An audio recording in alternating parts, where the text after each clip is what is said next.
into some of the basics of Telerik. That way we can get you going on making those reports. And we'll also cover some of the training for those of you who've used fast reports and are just interested in how to recreate those reports. So let's go ahead and hop right in. Custom reports live inside the district library. Custom reports can only be created by government users. That doesn't mean that custom reports are only accessible by government users, but government users are the only ones that can create custom reports. I'll show you there's a flag that you can set where you can make your custom report available for contractors and for government users as well. So going into the district library, there's really two main areas that you'll be in when dealing with custom reports. And the first one is this module right here called Custom Reports. In this area, this is where all the report templates will live for the custom reports that you create. We have both Telerik and fast reports in this area. I'll show you that in just a second. They are still separated. The other module that you'll be working in when dealing with custom reports, more specifically district reports, is this query definitions module.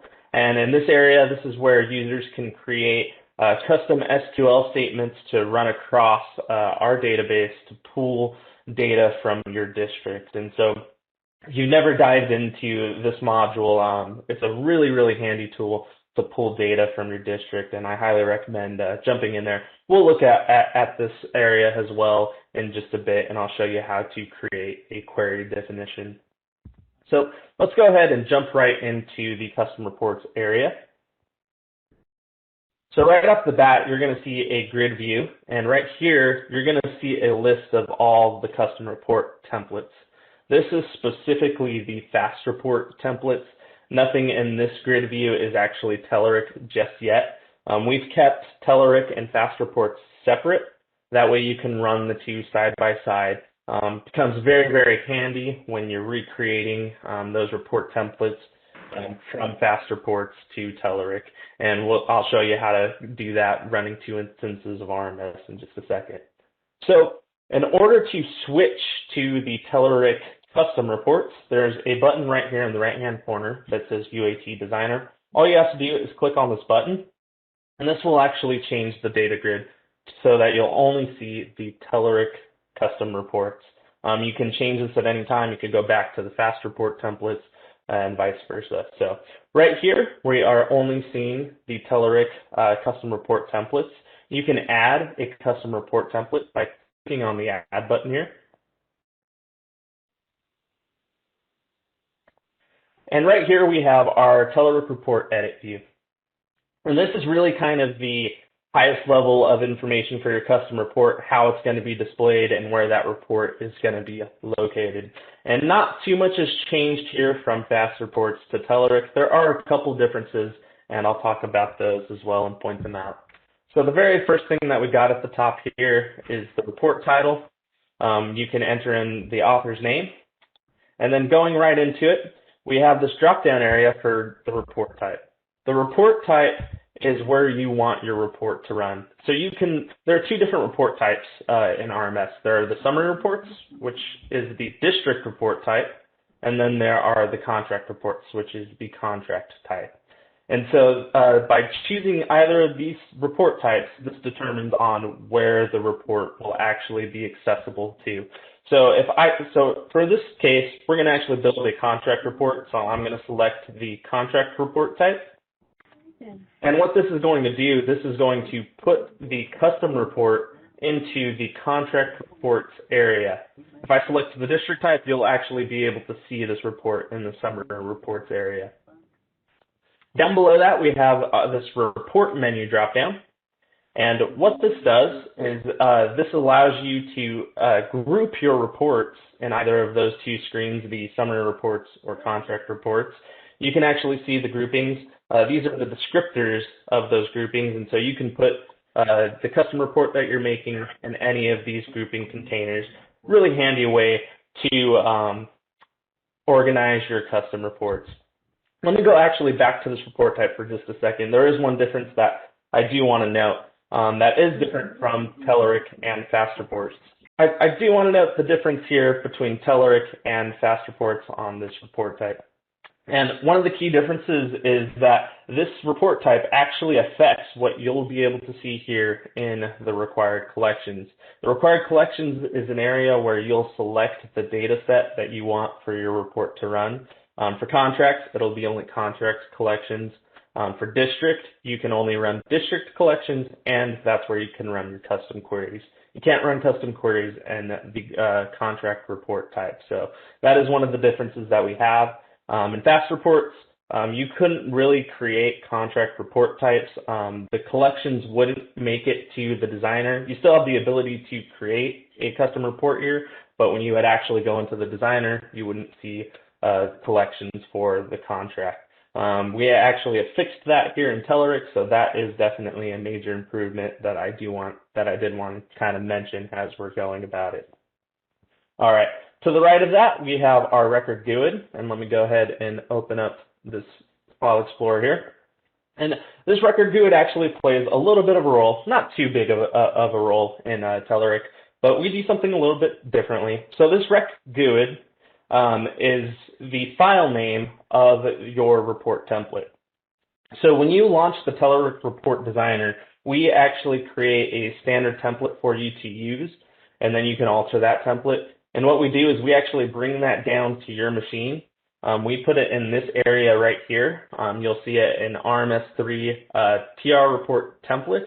The templates will always lie in here. Now, this might change depending if you've changed the file path when you're first installing RMS, but you should always have this ending for the file path of where your report templates. And what this does is this allows you to create backups of your report templates. It allows you to share templates, and you can even work on the template portions offline. Now, that doesn't include the data, but you can still run the report designer if you click on these TRDX files in here and play with the report designer offline a little bit if you want to get more familiar with it. So a little bit of a handy tool there. All right, just below that, we got our 3 flags, and this indicates how this report will be seen. We have this under construction flag, and this is set by default. And what this is either in the contract reports, again, depending on the report type, or the summary reports, you'll see a little text that says this report is still under construction. That way, someone doesn't accidentally go into that report and you're still working on it, and then they're saying, well, why does this report only show 1 column when it's supposed to show 6? And it's because you haven't finished the report. And so we have that there. When you're finished with your report, you can mark that off under construction and ready for everyone to use. Right below that, we have 2 more flags. And these are the flags that you set if you want to show your report in either government mode or contractor mode. You can only show in contractor mode if your report type is set to contract. But you can change that. You can set both to true, or you can just set one. And so very, very handy tools that we have here. Right below that, we have our report description. You can give a quick description of what your report does.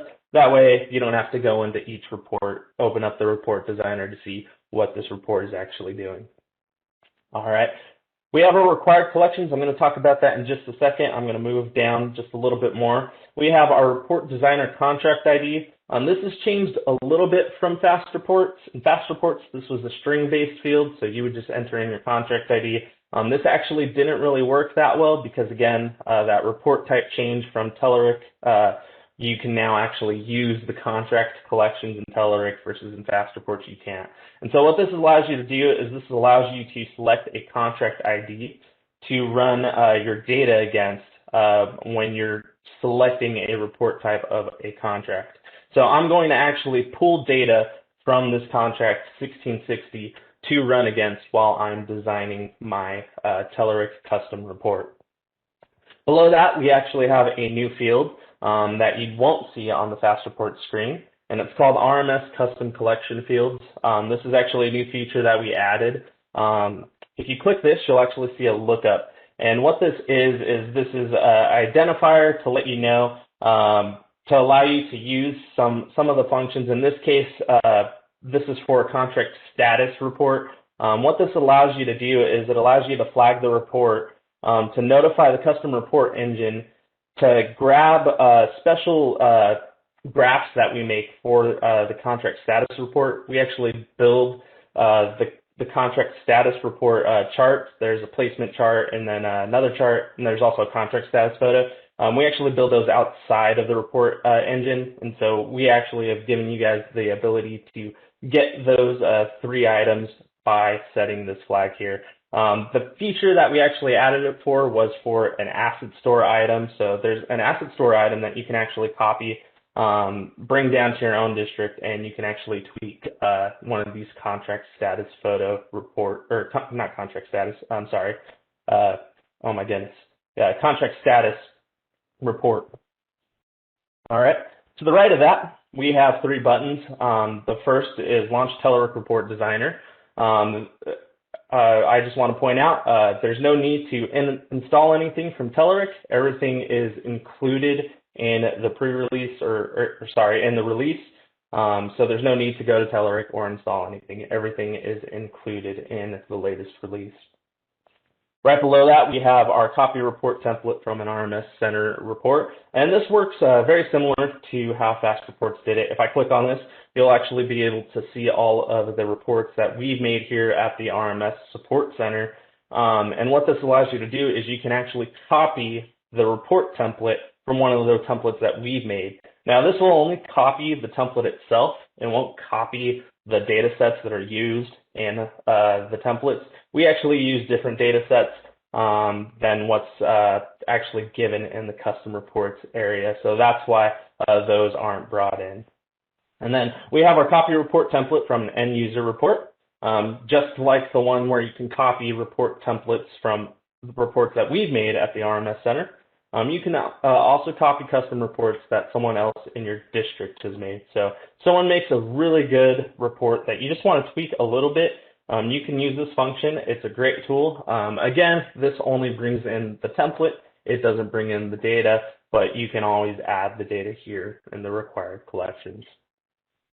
So let's go ahead and start creating one of our reports. So what I'm going to do is I'm going to go ahead and minimize the screen. And we're going to build a contract report. And we're going to build a real simple one here in this case. Right here, I'm on the RFI screen. And what I'm going to do, oh, it looks like we have some questions. I've been answering them. Oh, okay, very good. All right, so what I'm going to do is I'm going to build a report based off this RFI screen. And what I'm going to do is I'm just going to actually take these 3 fields and I'm going to bring them over into my custom report. And so one of the first things to look for is, well, what data set am I going to use? Well, we have this tool where you can go on almost any screen in RMS and hit Control right click. If you hit Control right click, you'll see this new UI layer pop up over this view that I'm on. And what this does is this shows you information of that view. In this case, we can see information about this data grid specifically. We can see what this data grid is mapped to. We see that it's mapped to this data source, which is the table name. We have this table called RFI_KTR. And so now that I know that information, I can actually go to my required collections. I can click Add, and I can find that collection and add it there. So RFI_KTR. And now I can add it to my required collections. Going back to this screen, you can also see other useful information from that shortcut Control right click. You can see the field names right here. If you click on this little folder icon, this will actually copy information from about the field in the table. So if I show you what that looks like, you can see the table name and then also the field of this. So right here, you can see there's fields within this table, RFI_KTR, called date submitted, RFI_no, and RFI_subject. Now, there is one thing to note when using this tool. We do have some special fields that are not accessible to the custom report engine. You can know what fields those are by this naming convention if it ends in an _X. Those are special fields that aren't directly mapped to our database, so you can't actually use those in your custom queries. The reason being is that these are actually custom fields that we've made in our source code, So they don't map directly to the database where the custom report can actually see it and use it. So anything ending in an _X is not accessible for custom queries. So just a note there, if you're writing a custom query and you're wondering why the field's not working, it could be that you're trying to use a custom field. So let's go ahead and launch the Telework Report Designer.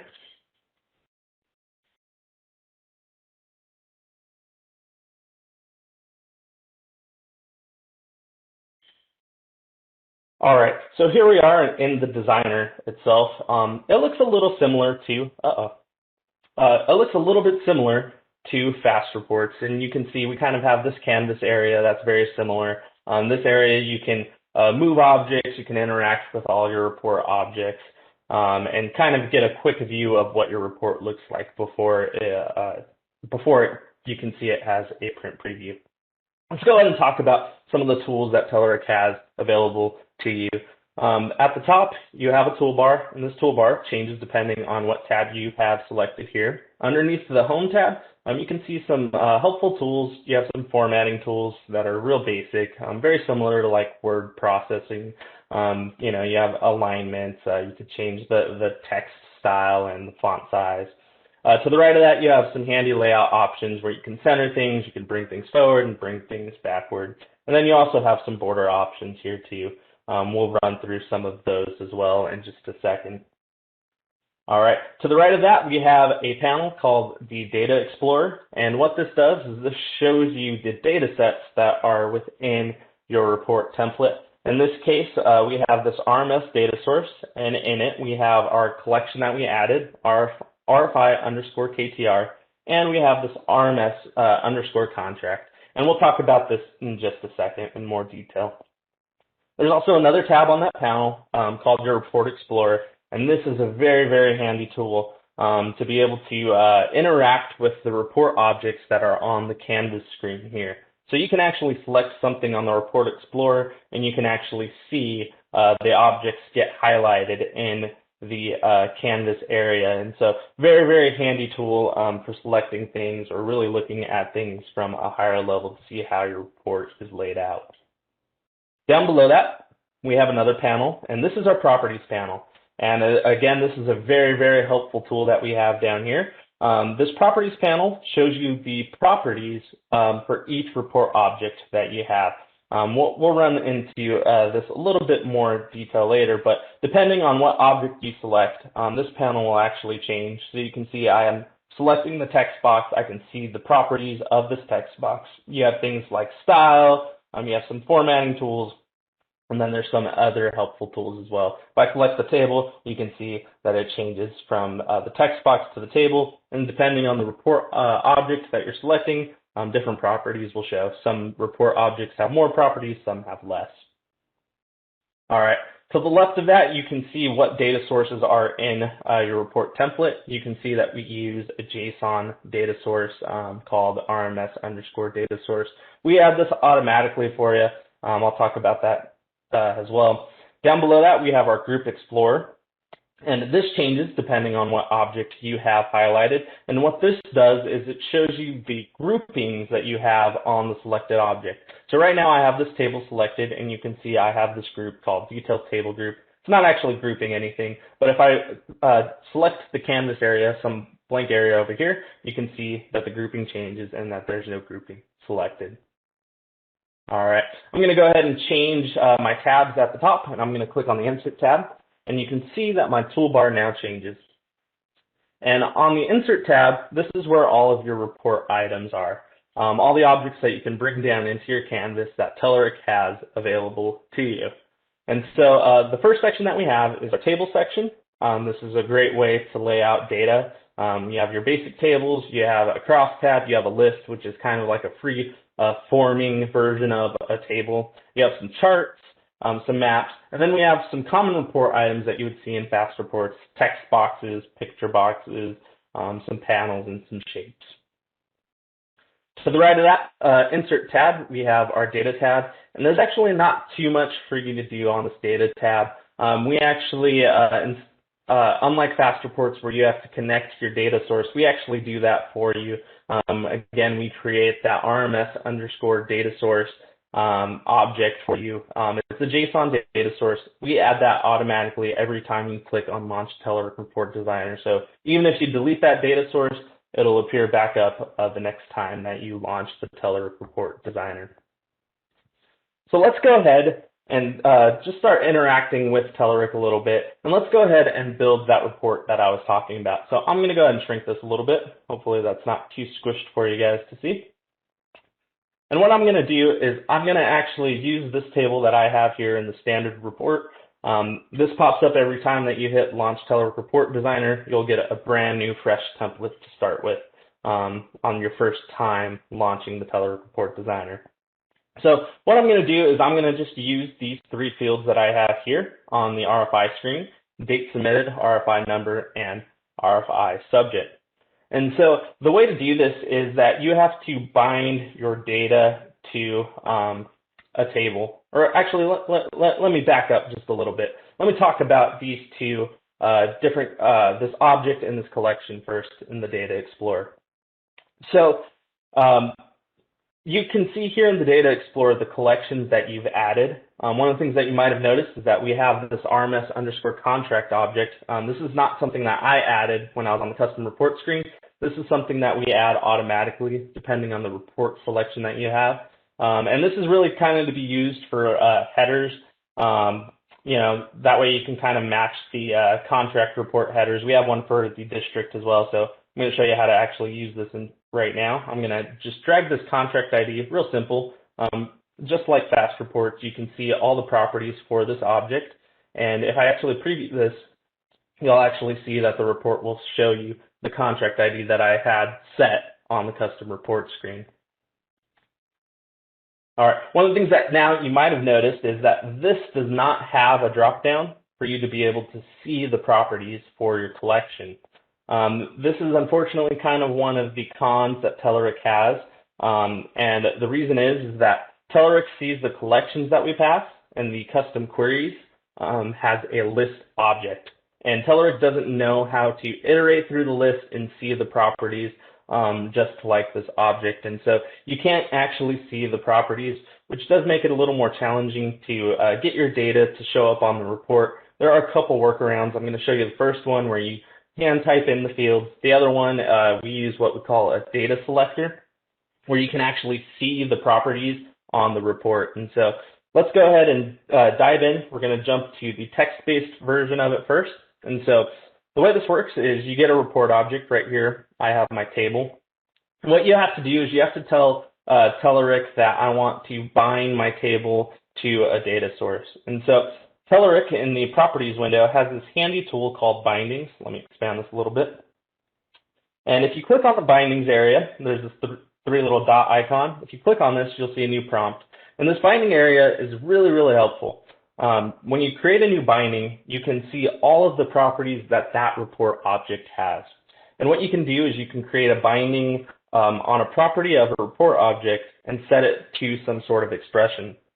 So you can see things kind of like background color, you can see font. So if you wanted to bind an expression, let's say you wanted to change the color or the font size based on some sort of value in your data set, you can do that using bindings. In this case, I'm going to bind my table to our data source property. And so I'm going to go to the expression side, and I'm going to go ahead and select the collection that I've added, which is RFI underscore KTR. So the next thing that I'm going to do is I'm going to set my fields in the table. And this is the first way that we can do it, and that is to just hand key in everything. Telerik uses the syntax equals fields period, followed by the field name. In this case, you can see the field names on this screen. They're right here. I'm going to use this first one. That's date underscore submitted. And this is case sensitive. So on the RMS screens, you can see that they're all lowercase. If you do a custom query and you capitalize your whole query, then it'll be case sensitive to that to make sure that your field name matches if you put it in uppercase or lowercase. Let's go ahead and match this one to the RFI number, and this one to the RFI subject. So now I'm going to go ahead and preview my report. And you can see that I'm getting the same data list here. I have RFI 001, 02, and 3. Now, it doesn't look super pretty quite yet. One of the things that you can probably tell right off the bat is that we have one long continuous page right off the bat on the preview screen. You can actually see a print preview of it right here, which is really, really helpful when designing your report. So we have a couple problems here. One of them being this formatting for the date. We have this timestamp that we don't want. Telerik has some really good formatting tools. We'll run through them really light right now. We'll go through them a little more in depth later on in this training. The other thing that you might have noticed is that there's no borders on this table as well, and that these headers don't repeat on every page. And so I'm going to go ahead and fix those issues right now. So I'm going to go back to the report designer by clicking on this design button here. And what I'm going to do first is I'm going to actually add my borders right here. Sorry, WebEx's tools are right in the way of that toolbar. Let me shrink it down just a little bit so I can see. There we go. All right. So what I'm going to do is I'm going to add a border to this table. And what you can do is under the Home tab, you can go to this border section right here, and you can add the border right here. There's a couple different options that you can add. You can add a border at the top, the bottom, the left, or the right, and you can change the style of that border, along with how thick it is and the color. You can do it one at a time, or you can select all your objects at once and apply the border. The next thing that I'm going to fix is that header not repeating on every single page. And so when you first add a table, the table objects have this property. Let me go ahead and scroll down here, called the column headers print on every page. Let me expand this a little bit so you can read the full text. You can see this property, column headers print on every page. Whenever you add a new table, this is automatically set by default to false. What you have to do is just switch this to true. And this will actually allow you to see those headers on every single page. The last thing that I want to fix on this report is that formatting on this date. And like past reports, Telerik has a lot of helpful formatting tools. And you can see those tools by right-clicking over the text box that you want to format. Select Format, and then you'll see a little pop-up window of the formatting options that you have. You can do some number formatting, currency formatting, date, time, percentage, scientific, and custom. You can create custom formattings for either numbers or date times. Telerik, this is actually one of a good feature that I like. They actually allow you to preview what that format looks like. So let's say I wanted this date to always end with a D at the end. You could kind of see what that preview looks like if you were to use a custom formatting tool. I think it's pretty helpful in that aspect if you're using custom formats. In this case, I'm just going to use their standard ones just to chop off that timestamp. So I'm going to go ahead and select OK. Now I'm going to go ahead and preview my report. And now you can kind of see this report is looking pretty good now. We don't have that timestamp anymore, and now we have our borders across our report template. Let's go ahead and dive into the other way that you can get data into your report. So like I said, Sorry. No, we do have a quick question from one of the users about using multiple data sources in the custom contract reports. Can you go over that for us, please? For multiple JSON data sources. Gotcha. So the way it's set up right now, you can only use one data source. We could potentially look at it later to see if we can add multiple, but at this point, I've only used the single JSON data source, but we can definitely look into that to see if we can use multiple JSON data sources. Yeah, I don't want to take up a lot of time with it, but it would be quite useful. And I was able to copy what you have there and create like another one next to it, but it won't reload live data. In fact, it just cuts it off to the RMS data source instead. So yeah, I think it's just setting it up as a template to take it, but I'm not sure. Yeah, gotcha. So right now the engine is only set up to create this JSON data source, and any collections that you add, it adds it underneath this one. The reason we did that is We don't know if you're going to make multiple JSON data sources, but we could look into maybe a possible way of getting the collections to go to another JSON data source. That's definitely a good question. I'll jot that down. Alrighty. Great questions. If you guys have any more questions, feel free to throw it in the chat. And again, we'll have a time for questions at the very end as well. So very good. Let's go ahead and jump into the other way that you can get data to your report. The first way is binding tables to your collection and hand keying in the fields. The other way that you can do it is kind of a hybrid approach, is what I call it. You can use what's called a data selector. And this is actually a JSON thing. So since we use the JSON data sources, actually, let me go back. Sorry, that was really quickly. Since we use the JSON data sources, we have this ability to use what's called a data selector. And what that allows us to do is it allows us to go inside the scope of the collection or query and see the fields like you would see here on this RMS underscore contract object.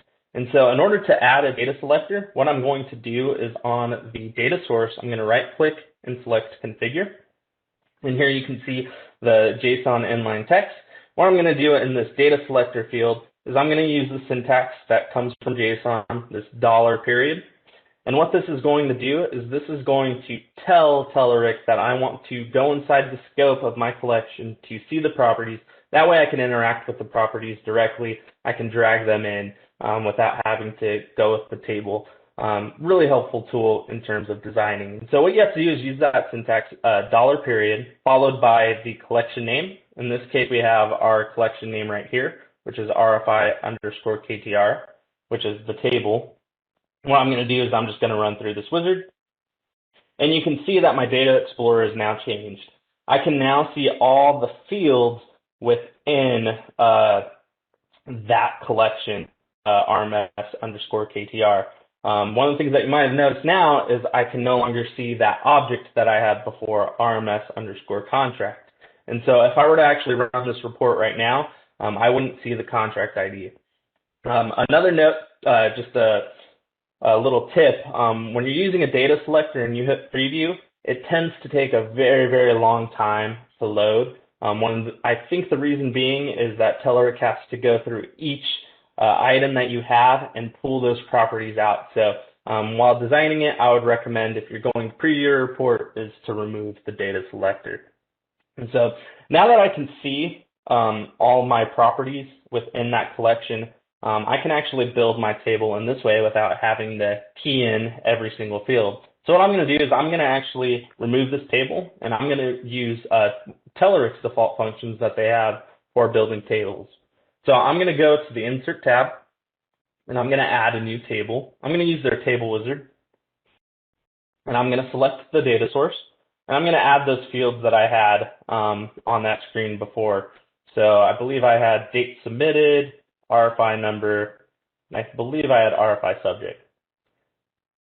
And what this is a wizard that will actually build the table for me, so I don't have to sit there and hand key in all the fields. So if I click next, you'll see that now I can choose the style of the table that I want. I'm going to go ahead and select Office, and I'm going to click Finish. And this is going to actually build the table for me. Now, again, if I previewed this right now, it would take quite a while. I'm not going to preview it with the data selector. I'm going to actually remove the data selector. But if you previewed this right now, you would actually be able to see all of these fields with the data sets in them. And you can actually leave your reports like that if you wanted to. They do run a little bit slower, so just a note on there for performance issues. What I'm going to do is I'm going to actually remove the data selector and bind my table to that collection. So all I did was remove that syntax that I added before. I'm going to click Finish, and now you can see that I can see the RMS underscore contract object again. And now I'm outside that scope of that collection. So what I'm going to do is I'm going to click on the table. I'm going to go to Bindings, and then I'm going to bind it to my data source. Again, just selecting the collection. And so now if I preview this report, I'll be able to see the date submitted, RFI number, and RFI subject.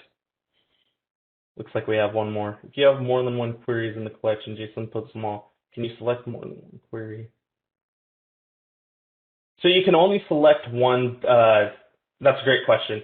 So one of the questions that we had is if you can select more than one query in the data selector. Right now, I only know of a way to go into one collection at a time. I don't think there's a way to do two, but I could definitely look into that as well. That's a great question. So now that we've built our first contract report, I'm going to go ahead and do the same thing. I'm going to do it for a district report. I'm going to actually build the same report. I'll just go through it once this time instead of using the data selector and going through the handwritten key in way. But let's go ahead and build a district version of this report. So what I'm going to do is I'm going to go ahead and exit this report.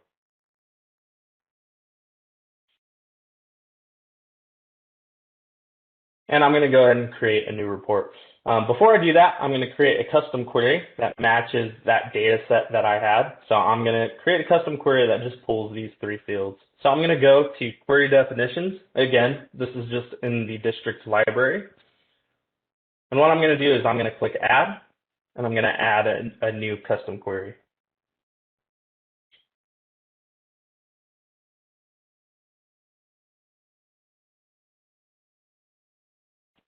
So right here, if you've never seen the screen before, you can see the title of the query. You can give a quick description of what your query does or what it pulls. And right here is where you'll actually write the SQL of your query. And so you can actually click on this little icon right here if you want a little more screen real estate to work with when writing your query. And so I've already prepped this up for us. I'll walk through it right now. What we have is a select statement, and what I'm doing is I'm just pulling those first three fields here from that table, RFI_KTR, and then I'm doing these two joins on contract and offices. The reason for that is I'm going to actually filter by office. I'm going to only select RFIs from a particular office, and then I have this constraint at the very end, row num. I'm only going to grab 150 rows at max. That way, you know, it's just really quick. We don't have to waste too much time watching Telerik load. So I'm going to go ahead and select OK. Oh, before I do, let me talk about this. So this is actually not standard SQL. This equals colon office ID. What this is actually a parameter that you can use within RMS. So we have this ability to add parameters for your queries where you'll actually be prompted to enter in some sort of value. And so what we do is we look for the colon followed by the ID. In this case, I set mine to office ID. I'm going to give this a title. I'm just going to set it to the office ID. And what you can do is you can set it to any of these types, a string, date, double, or integer. And depending on the type that you choose will determine what kind of pop-up you get. So in this case, we're going to do a string pop-up. If I were to select a date, you'd actually see a date picker where every time you execute the query, you'll have the option to select a specific date for your where clause to run against. So a handy tool that we have here when running custom queries. And this screen will actually execute every time that you run a custom report. So now if I execute the query, you'll see that parameter view that I'm talking about. You can see I can enter in the office ID. Right now I have it set to this default right now.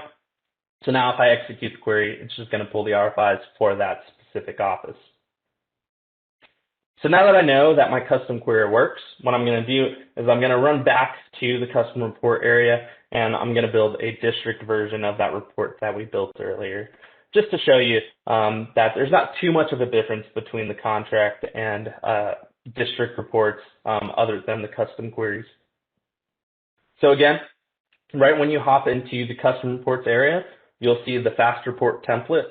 To switch to the Telework report templates, just click UAT Designer and select OK. Now you can see all of the Telerik templates. So what I'm going to do is I'm just going to add a new template. And by default, it's automatically set to the district report type. With district report types, I don't have to set my contract ID like I did earlier. So now I'm just going to go ahead and add my collection. I'm going to add the query that I just made. And now I'm going to go ahead and launch the Telerik Report Designer.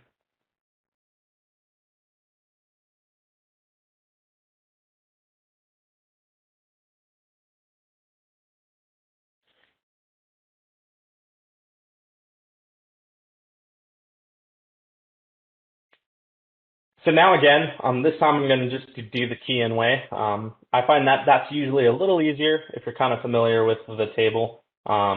It can be faster sometimes depending on how complex your report is. For simple reports, I find this way to be a little bit easier.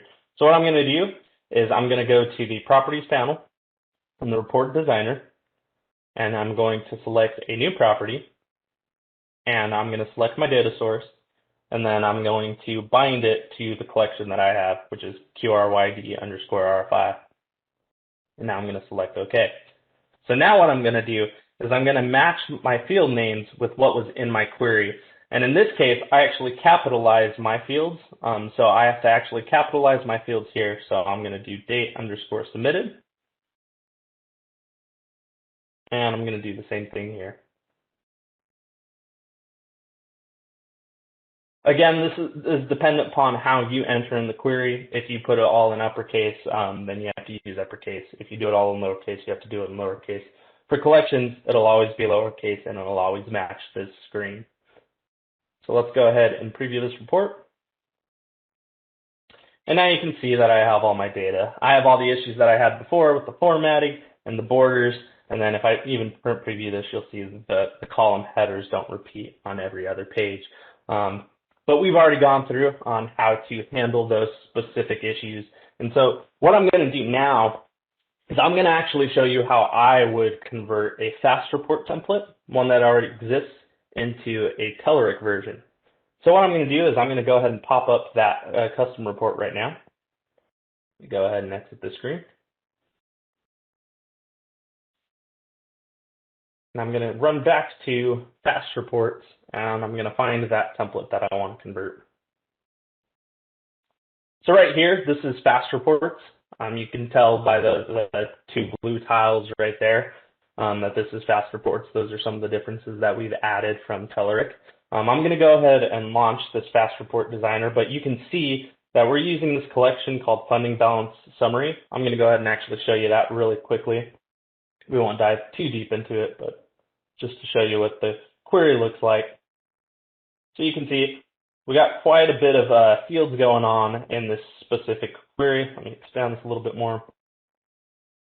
You can see that we're using this contracts table, our funding account table, and we're using this work item table. And we have a lot of constraints here in this square clause, just so that you guys can kind of see what this query looks like.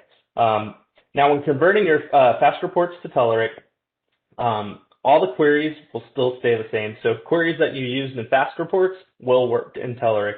This is going to be an example of that right now. This is running in fast reports.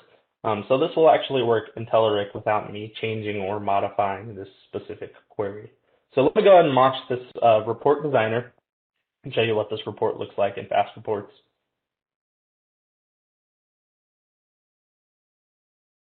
So as you can see here, we have, this is actually a summary report that I've converted to fast reports.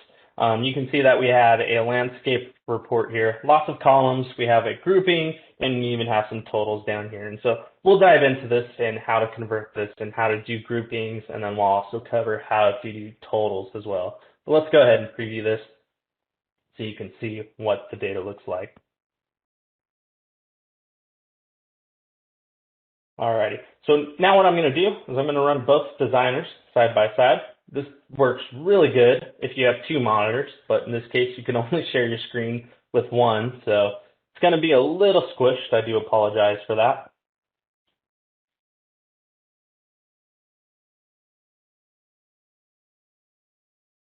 So what I'm going to do is I'm going to add a new report, and I'm going to add that collection that I had. Again, I'm just matching what fast reports had. Funding balance summary is the collection that we're using here, and that's what I'm going to use for the Telerik version. So now I'm going to go ahead and launch the Telerik report designer.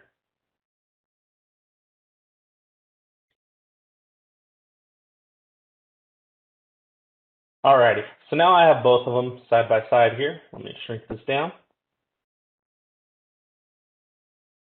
And generally what I do, that's a little too zoomed out. Generally what I do when it comes to designing a report template is I'll start with the headers first and work my way down into the data. So what I'm going to do is just do that. I'm going to match the headers that are in fast reports with Telerik. So the very first thing that I'm going to do is I'm going to add another column here in my header section. So I'm going to right-click on the header. I'm going to go to Insert Row, and I'm going to insert a row group right above it. And I'm going to extend it out just a little bit. And what I'm going to do is I'm literally just going to copy the text from Fast Reports into Telerik. Oops, there we go.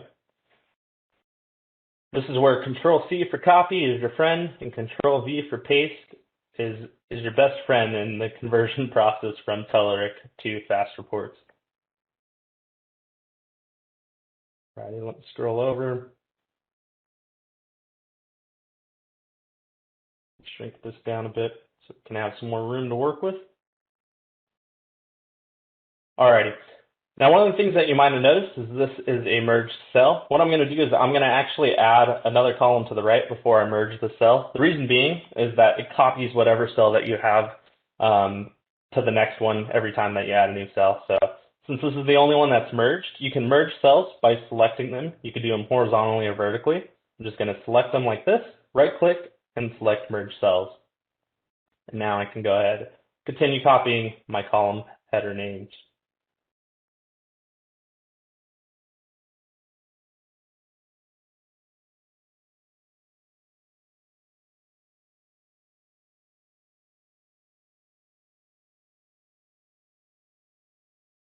And we're almost there. I think we have one more left. Again, just right-click, insert my column, and copy and paste these headers in there. Hey, Ryan. Yeah. Real fast, just one thing. Notice with copying and pasting, sometimes you didn't actually select the right thing for the work item. You'll notice you have two of those on there. Oh, I sure do. Yeah, great catch. Let's see here. Thank you for that one. I would have been scratching my head later. Alrighty. Oh, I'm glad that you reminded me of that as well. So one of the other things about this report is this is actually a landscape report. The report by default when launching the Telework Report Designer is actually in portrait mode. So what I'm going to do is I'm going to click away from the canvas, and I'm going to actually change this to landscape, from portrait to landscape. So I'm going to go ahead and select OK. Then I'm going to go ahead and increase my width. Let's go ahead and do this. Alrighty. Now I'm going to go ahead and increase my objects to match this landscape area. Thanks, Jen, for that.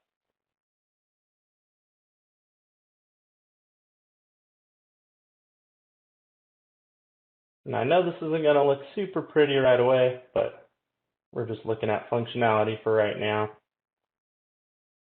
All right, let's go ahead and increase that. Alrighty. The next thing I'm going to add is my borders. So I'm going to go ahead and select all of them and add my borders there. Let's go ahead and bring down each designer here. All right.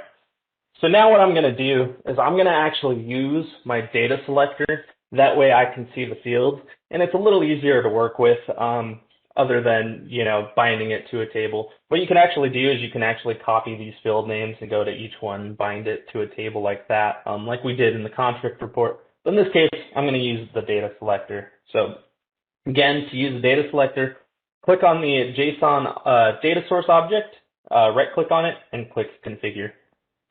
Then using that syntax, the $period, followed by the collection name. You can see the collection name here. And then if I click Finish, you'll see that my Data Explorer now changes. So what I'm going to do now is I'm going to click on the table, and I'm going to set my data source. This isn't quite the same as binding my data source to the table. The difference being is the bindings, when you use this option here for the data source, this takes effect every time that you preview the report. If I set it here, this will actually be at design time instead of runtime. So that's the difference here. What I'm going to actually do is set my data source to the JSON report object that I have. That way I can see the fields within that table. So now what I'm going to do is I tend to do groups last. I find groups a little more harder and trickier, so I usually leave those for the last portion of the report. Definitely a preference thing there. I'm going to actually start by filling in my data sets here. So what I'm going to do is I'm going to go to Fast Reports, open my window up for the fields that I have in there. And now I'm going to go to Telerik, and I'm going to copy those fields. So what I'm going to do is I'm going to right-click on the text box and hit Expression. This is very similar to what Fast Reports has here in this window. And you can see some of the tools that Telerik has to offer you. You can see there's some function tools. We'll be using some of those in just a second. But they have some nice function tools that you can use. You can get a count of a specific field that you want. You can get the summation of something that we'll use that in a second. But if you hover over it, it'll actually tell you what it does and how to use that specific function. So let's go ahead and go to our fields. So I know that I need to add these two fields. So what I'm going to do is just find them in my fields area here. Now, when dealing with two fields with Telerik, what you have to do is you have to use the syntax. You have to wrap it up in curly braces. If you don't wrap it up in curly braces, Telerik won't know that it's expecting two fields. It'll be expecting one field. So when you're using two, make sure you use that syntax with the curly braces. One thing to note too is that when you have two expressions in a single text box, if you right-click and format something using that method, the format won't take. You'll actually have to use one of their text utilities for formatting. We'll run through that in just a second as we get towards the end of the report and show you exactly how to do that. And so I'm going to go ahead and add my curly braces for this next field. I'm going to go ahead and find it and add it. I'm going to do that for these other two as well. Expression. Move this over.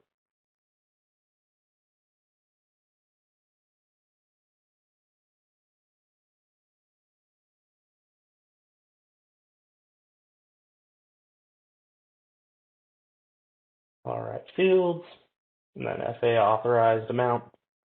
Now, I know this one's a dollar amount, and because it's a single expression, I'm going to just right-click and format this one to currency, and I'm going to format this one to the right. Now we're going to get to kind of our special area that I was talking about earlier.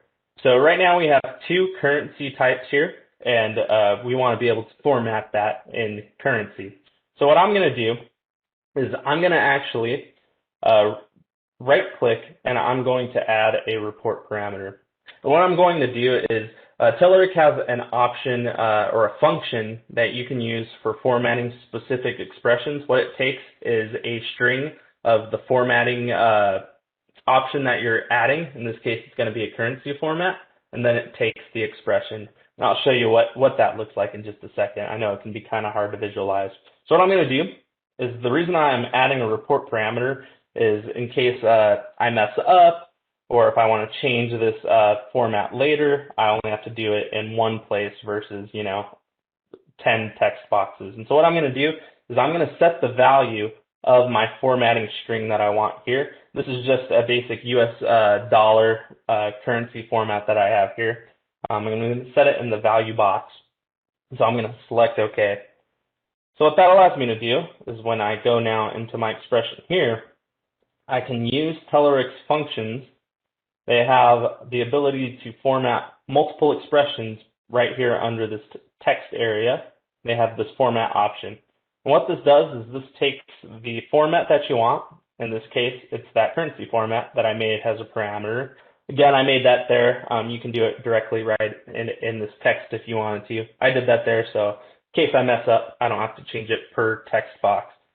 And then it takes the expression that I want to format. In this case, it's this field here. So I'm going to go ahead and wrap that up here. And you can leave the equal sign or you can take it out. Telerik won't complain as long as it's wrapped up in these two curly braces. And so what I'm going to do is I'm just going to copy this and I'm going to change the field name here.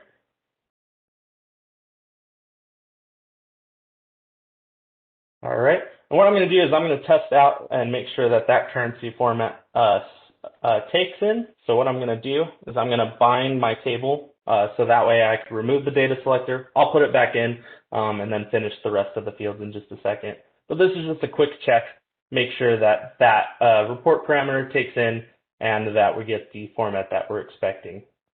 So let me go ahead and remove my data selector first, and then I'll bind the table. Finish.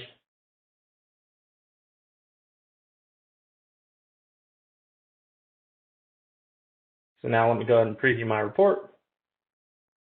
And we can now see that I have my formats for both expressions. So now I know that report parameter works, and I can continue on using the data selector. I could continue on just in the text space as well, but I'm just going to go back to the data selector. Just a quick check to make sure I do this first box before I do the rest of them. Again, for data selectors, it uses that syntax $period followed by the collection name. I'm going to go ahead and click finish, and now we're back into the scope of that collection.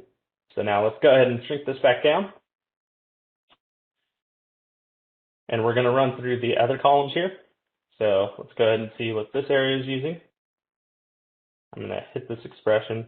And I still have, let me go ahead and copy that previous field. I'm just going to copy this previous field here since we have the formatting syntax that we want. And I'm just going to change the field that it uses. Oh, did we already do that one? I think I might have copied the same one. Let me check real quick. Okay, we're on this one. Sorry about that. Let me make sure. Oh no, I think that was right.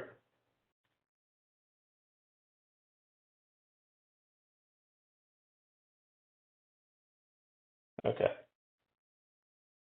Expression, there we go. So now I'm just going to match the fields. Let's go ahead and copy that.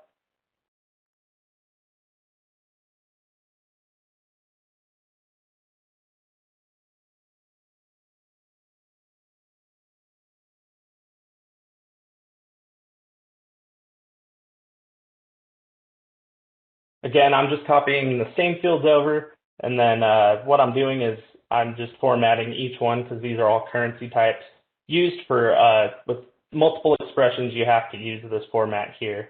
If you were only doing one expression at a time, then I would just right-click and then get your formats that way.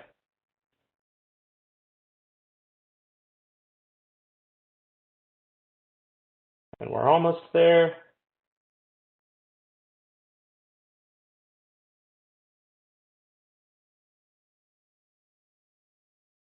Definitely chose the one with the most columns.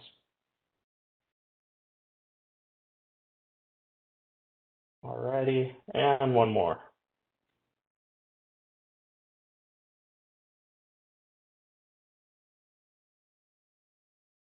Again, I'm just changing this field here.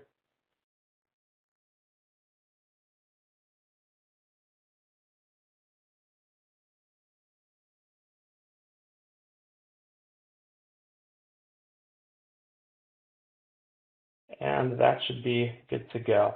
So now I'm going to go ahead and preview this, make sure that there's nothing outstanding here. So again, I'm just going to remove my data selector. I don't need to bind the table again since I already bounded it. And that binding is still there. Again, that's the difference between runtime and design time. The bindings take effect at runtime, which is when you preview the report. The bindings don't take effect when they're in design time, which is where we're at now. So now if I preview it, I can see I got my data set with all the currency formats. So, looks like we're missing one. Balance after funding. Oh, looks like I got a typo here. There we go. Okay, now that's looking pretty good. So let's go ahead and look back at fast reports. And we can see that we have a grouping here. And we're grouping by the contract ID, and then we have this header for the project name. And so I'm going to add this grouping now in Telerik. Telerik does groupings a little bit differently. In fast reports, everything is usually data bound by these data bands. Telerik is more table oriented, and so you can actually make groupings on the table. So what I'm going to do is I'm going to minimize this. Now that I know my grouping is on the contract ID, what I'm going to do is I'm going to select my table. And what I'm going to do is I'm going to right click on this row right here. And I'm going to insert a new row group. And what I'm going to do is I'm going to add a parent group and specifically a row group. And what this is going to do is this is going to allow me to select what I want to group my data set by. In this case, I'm going to do the contract ID.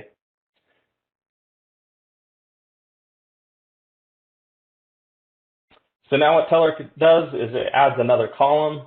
You can delete this column, or you can leave it if that's what your report wants. I'm going to go ahead and delete this. You're going to see a pop-up that says delete columns and associated groups, or delete columns only. If you select this one, you're going to actually delete the group that you just added. So if you want to just delete the column only, make sure you select that one. The next thing that I'm going to do is I'm going to insert that text that shows the contract ID and the project name. And so what I'm going to do is I'm going to right-click on that text box and go to Insert Row. And what I'm going to do is I'm going to make sure I insert it outside of the group. The reason why you want it outside of the group is if it's inside the group, it's going to show that contract ID every time I have a funding account within the contract. So I'm just going to go ahead and merge these cells. All I did was select each cell and right-click. Now I'm going to merge them. Now I'm going to go ahead and add my fields.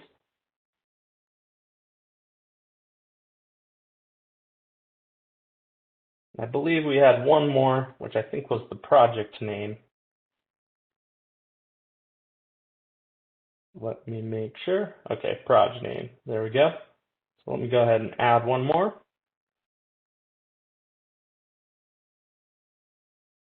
Alrighty.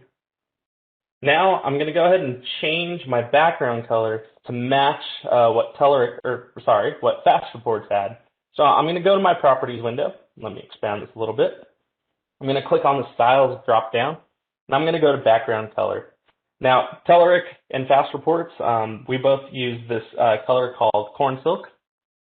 You can actually select this drop down, and you can see the different colors if you want to. You can see there's different colors. There's blues, blacks, grays, etc. And then you can also have some custom colors as well.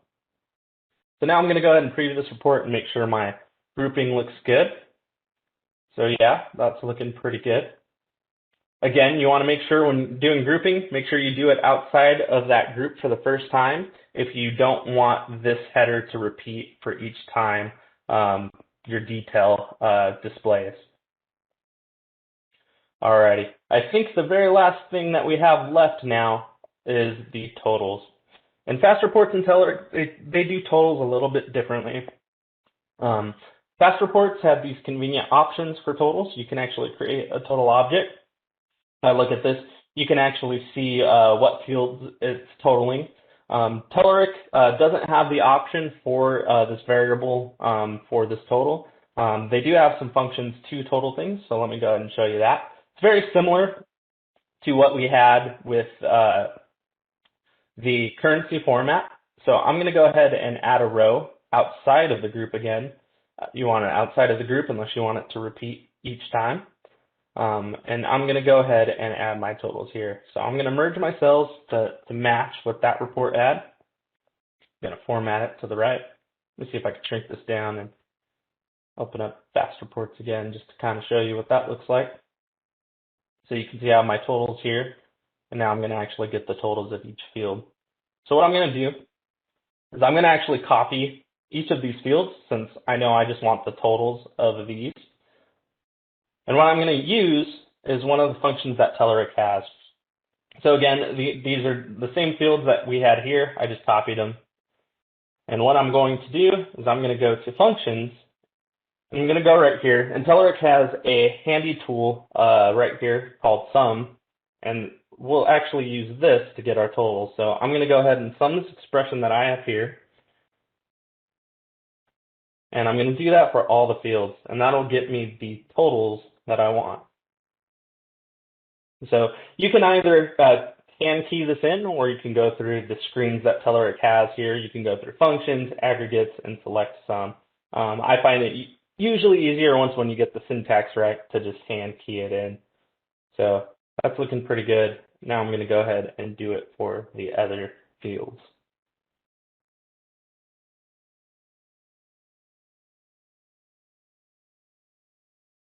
And again, I'm just using the syntax from Telerik. I'm just using their keyword for the function sum, and then I'm wrapping my expression within those parentheses.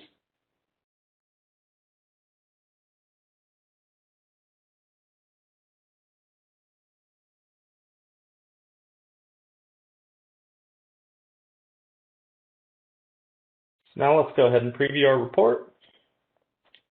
And let's go ahead and do print preview so we can get it to look a little bit more like the report. Alrighty, we're almost there. We definitely need to change the alignment of this area as well. I know the sizing isn't just exactly like fast reports, but we got most of the meat there. The other thing too is the column headers are not repeating on each page.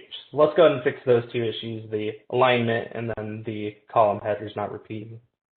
So I'm going to go back to my design view. I'm going to select my table. I'm going to go to the properties panel. And again, each table has a columns headers print on every page. So I'm going to set that to true, and that will fix that issue. What I'm going to do is I'm just going to align these. You can select one or multiple. I'm going to select these text boxes and align everything to the right. So now when I preview my report, it's looking more and more like what Fast Reports did. Let me go ahead and preview this guy. You can kind of see they're pretty similar. The font size isn't quite the same, and then I can stretch these guys out a little bit more, but the process in itself is the same in terms of creating a report in Fast Reports to Telerik. And so that is one of the ways that I would recreate a Fast Reports to Telerik, is just open the two up side by side, copy the headers in, and then look at the fields. What fields do you need? Copy those in, and then do the same thing with the groupings. So that's about it for this. Are there any questions as we kind of start to wrap things up? Can you add a row number using a row number function, for example? That's a great question. So let me go ahead and pop that report back up. Sorry, I shouldn't have closed that one. So a row number. I believe Telerik does have a row number. Let me check.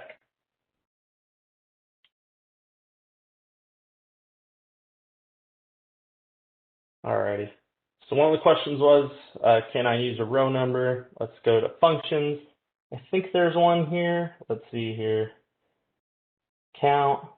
You can do a count on the detail band. That's one way I think we can achieve that. So I'm going to go ahead and insert another column to the left. Shrink this down a bit.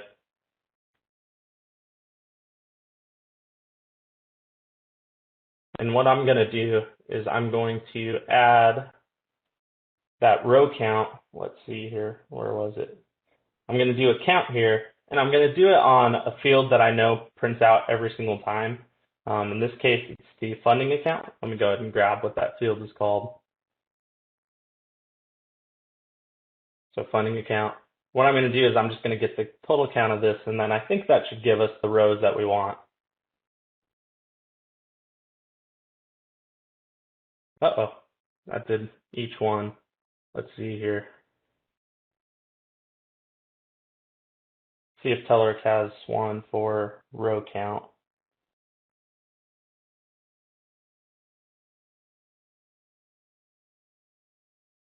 It looks like it's going to be under data. Data? Oh, okay. Oh, nice. Oh, okay, perfect. Column number. And then the scope. I think that would just be the table name, if I'm not mistaken. I think I can set it to the name of the table for the scope. Let me see. So I think my table is called table 2. So I think you can set that scope to a specific report object. So let's go ahead and try that. Table 2. If I remember right. Yeah, there we go. Very good. So yeah, you can set the count to a specific scope. In that case, I set it to the scope of that table. That way it doesn't repeat like what I had before where you saw a bunch of ones. Thank you for who said that, where that number function was. Great question. That was Douglas. Oh, thank you, Douglas.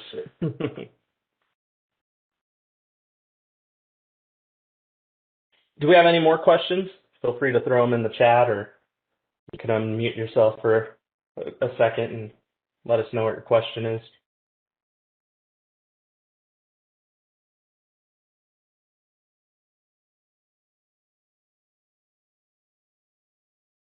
Hopefully I didn't lose everyone.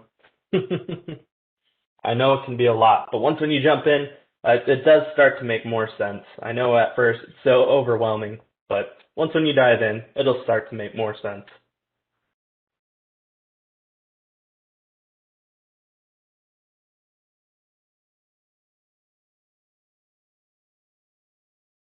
Did you go over the permissions for who can use the report? Oh, yeah. So I'm going to go ahead and exit this screen. So permissions for custom reports. Let's go ahead and go to our RMS staff and find my record.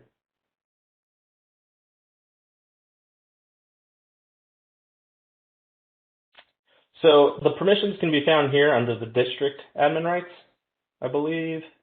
And there is a flag right here for custom reports. So they'll either need to have selected district admin rights, and they'll have to have custom reports selected, or they'll have to have higher permissions. In this case, I have full district admin rights.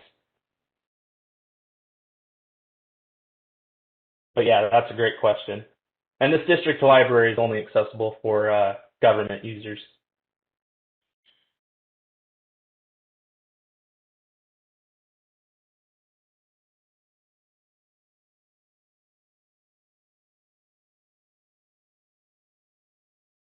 Any other questions out there? That was a great question, Jen. Any ones that I might have missed earlier that you might have asked that didn't get answered, feel free to ask those now. And again, yes, these trainings will be posted as well.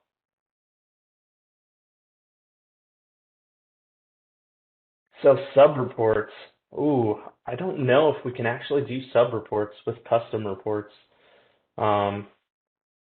Those actually might not be tied in. Let's see here. I'm trying to think. I don't think you can, for custom reports, do a sub-report, but we can definitely try. I think the problem with that is we don't have a way to indicate to that report to pull the resource for that new sub-report. Let me go ahead and see. Let's go ahead and just add a new one.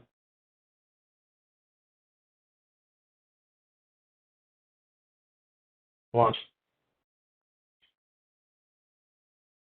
John also says that he's done a drill down action, not an actual sub-report, so you can hide or show fields based on that. Oh, okay.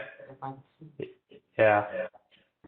Now, Douglas, sub-reports might not be available for custom reports. I'm trying to think. I'm pretty sure they're not, because we don't have a way as of right now to indicate to pull a sub-report resource down. I think that might be something that we need to add. Yeah, the insert's got sub-report on the ribbon there. Yeah, so the sub-reports, let me go ahead. The part that I'm talking about is, where do you connect the sub-report? The sub-report resource. So right now, we don't have a way to get that resource from that custom report to this one, if that makes sense. So if I had another custom report built, right now I don't have a way to get it from our database into this report, if that makes sense. But that is definitely something I think we can look into adding for sure. So the sub-report would be like if you're trying to get submittal register information, so you can identify the contract and then all the submittals underneath that would show?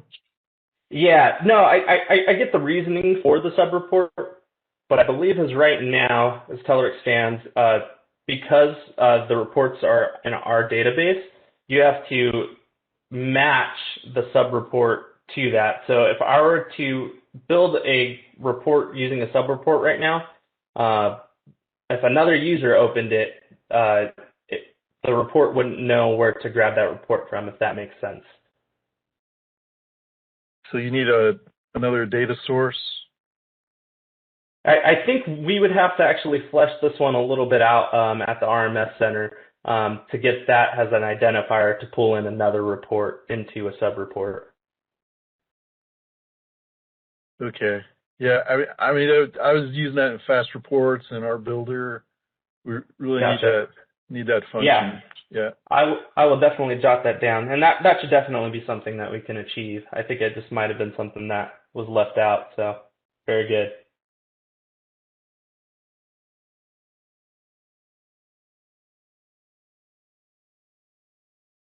Thank you. Yeah, of course. Great questions, by the way. Appreciate it. Any other questions?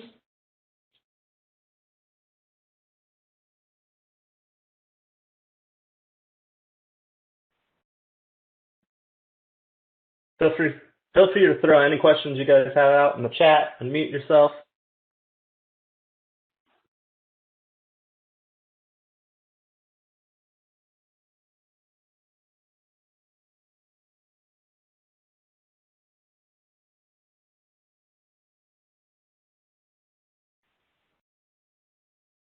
All right, Ryan, this is Carrie. So thank you for presenting all of that. I think you did a great job. And if y'all still have questions out there, feel free to put them in the chat, or you can come off mute and ask them. I will say that when Telerik is ready to be deployed to RMS, like to all users out for production, we will not cut off fast reports right that minute. There will be overlap between the two.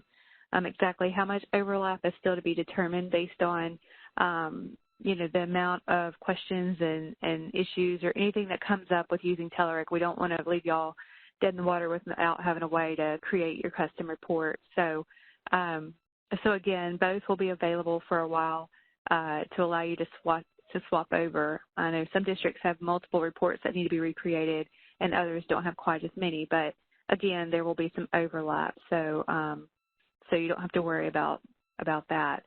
The training videos will be posted online.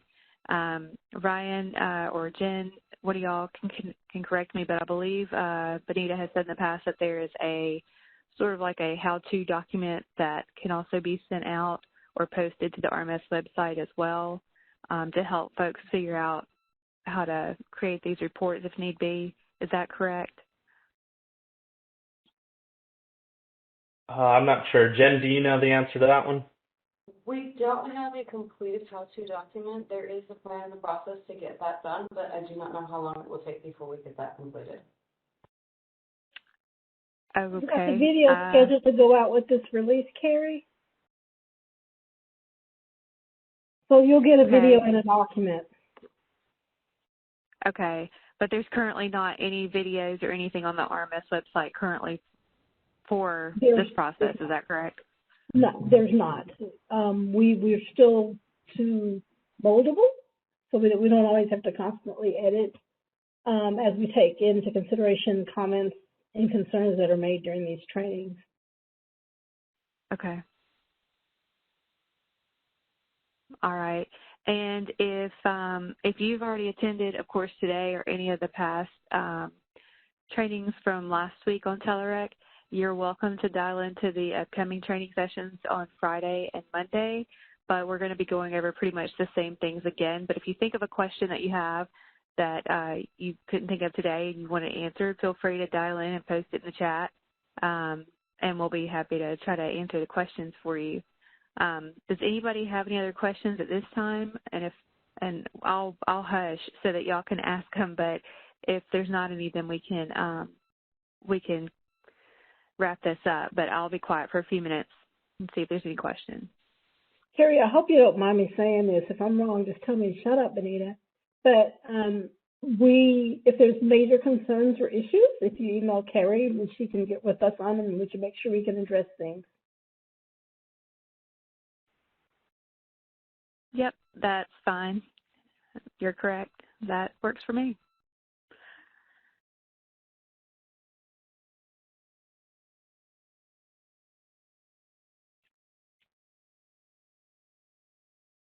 Awesome. So yeah, again, any last questions, feel free to ask. I'll be here if you guys want to go on mute, if you want to throw them in the chat.